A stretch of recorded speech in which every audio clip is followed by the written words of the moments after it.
Now what I'm going to do is I'm going to introduce Steve and Scott. Tonight we're talking privatizing the airwaves. The June 12th switch over to digital television confronted us with another recurrent example of a seemingly well-intentioned legislation producing what? Another terrible result. The victim is, as usual, the general public, you and me and everybody here and elsewhere. The winners, of course, are a handful of very powerful media conglomerates. What mandated this massive government giveaway of the airwaves was the Clinton 1996 Telecommunications Act. This legislation essentially did away with most media ownership concentration limits and handed over, for virtually no cost whatsoever, virtually nothing, the publicly owned digital broadcast spectrum to the incumbent TV license holders. Example being for giving up one old analog channel, and you guys can probably illuminate this further. Each of these broadcasters received 10 digital channels in a given market in return for nothing, for free. Why should corporations be the sole beneficiaries of a new digital broadcasting age? That's the question before us here tonight. And I would suggest that what we really are looking for here would be a democratically run, a decentralized public media system that will provide opportunities or forums, if you will, for minority and dissident viewpoints. And we know for a fact that this is, of course, totally absent from our crap corporate mainstream television that we put up with on a day-to-day basis. And joining us tonight to illuminate this subject is Steve Masick, who is an associate professor of speech communications at North Central College, and Scott Sanders, who is a longtime Chicago media and democracy advocate. Both Steve and Scott are members. I believe Scott is a founder of Chicago Media Action, which of course is an activist group dedicated to building Chicago independent media. So they should have more than enough to say about this subject. I should also mention that Steve, in Steve's case, you know, he actually did an OUL presentation. I don't know if you remember now, Steve. It was about 2.5 years ago, February 17th. This is back before we got kicked out at In These Times. But he did a presentation on his book, Urban Nightmares, the Media, the Right, and the Moral Panic Over the City, which is an excellent book. I think it's University of Minnesota Press. University of Minnesota Press. Thanks for the plug. Well, there you go. If you haven't read it, or even if you can't afford it, you know, you might want to check it out at the library, and it's a very, very good read, and it comes highly recommended. So I guess without further ado, then, I'm just going to turn it over to you guys and take it away. Thanks so much, Robert, and thank all of you for coming out tonight to hear us talk about a subject that sometimes can get very dry, namely privatization of the airwaves. And I guess I'd like to go back to that title, Privatizing the Airwaves, and suggest that tonight's presentation should also have a subtitle. After Privatizing the Airwaves, there should be a colon, and it should read an 80-year-long process.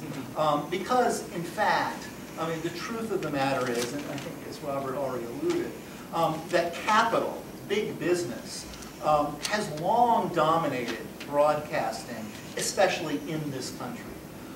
The vast majority of radio and later TV outlets have been run as commercial, for-profit businesses which put their own financial interests necessarily, but because they have a fiduciary duty to their shareholders, necessarily put their own financial interests ahead of the political and cultural needs of the general public. Now, once upon a time, thanks in large part to the dedicated activism of people involved in social movements pressing for social justice and expanded democracy, capital's control over the airwaves used to be limited by a variety of restrictions and mechanisms that were designed, at least, to protect the interests of the public. Now, these mechanisms and restrictions, I want to say, right out from the outset, worked very poorly. But they nevertheless sometimes did work.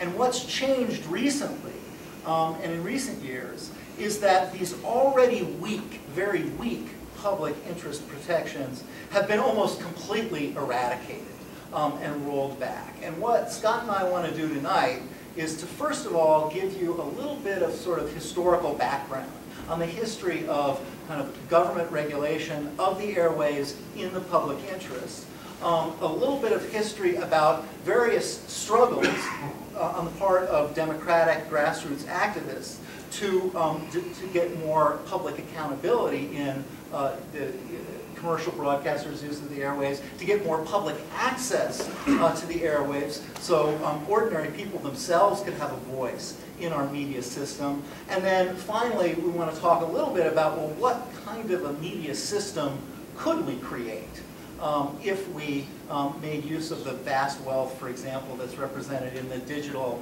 the electromagnetic spectrum, and used some of that for generally for the public interest. So I'm going to speak first. I'm going to give you a little bit of background about the early history of regulation of broadcast media. Then Scott's going to talk about the history of efforts to implement a public media here in this country. I'll then talk a little bit about the Telecom Act of 1996. And then Scott's going to talk directly about the DTV transition and looking towards the future. All right, well, let me just take you back to the very beginning of broadcasting in this country. For those of you who don't know, radio was invented at the close of the 19th century and became a broadcast medium only in the 1920s. And the early days, even though radio, I guess I got to go back a little bit further. Radio during World War I in this country was actually, some of you may not know this, a government monopoly. Specifically, it was a military monopoly. All uses that were not related to the military were banned. And in fact, the Navy, and specifically the Signal Corps of the Navy, during World War I, drafted all of the amateur radio enthusiasts who had been building radios and so forth to come and work for the U.S. Navy because radio technology was considered that important and that vital to the war effort. And there was actually an interesting debate that took place immediately following World War I about whether or not the Navy was going to give up control of radio.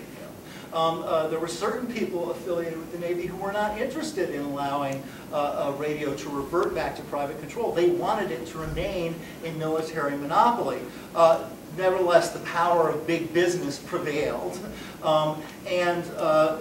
Thanks largely to the efforts of Franklin Delano Roosevelt, who was at the time the Secretary of the Navy, the U.S. government formed a private but nationalistic monopoly corporation called RCA, the Radio Corporation of America, that really sort of presided, would have control over radio in this country. In the 1920s, people started to use radio not as a means of point-to-point communication, the way that it was used, during World War I to communicate between ships or to communicate between soldiers in the field, but instead they started to use it as a broadcast medium.